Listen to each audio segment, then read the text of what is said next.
அம்மா இன்னைக்கு ஸ்பெஷல் கிளாஸ்லாம் இருக்குது, எனக்கு எதுவும் சாப்பிட்றதுக்கெலாம் வேண்டாம், நான் வந்து போயிட்டு லேட்டாக தான் வருவேன், நிறைய இருக்குமா படிக்கிறதுக்கு, ரொம்ப டென்ஷனாக இருக்குது எனக்கு. பீரியட்ஸ் வரக்கூடிய நாள் இல்லையா, வந்துச்சா என்னன்னு பார்த்தியா, எல்லாத்தையும் எடுத்து வச்சுக்கிட்டியா?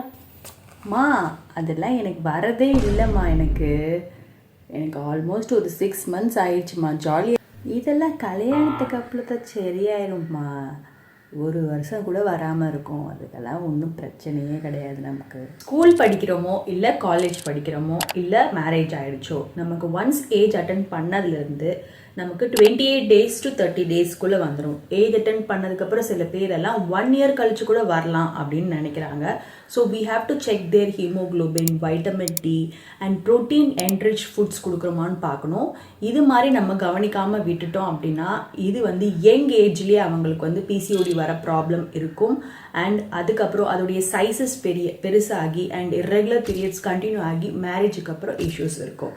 ஸோ உங்கள் வீட்டில் யாராவது இந்த மாதிரி ஏஜ் அட்டன் பண்ணிவிட்டு பீரியட்ஸ் வரல, ஓகே ஃபைன் தான் அப்படின்னு நினச்சாங்கன்னா இந்த வீடியோவை ஷேர் பண்ண மறந்துடாதீங்க.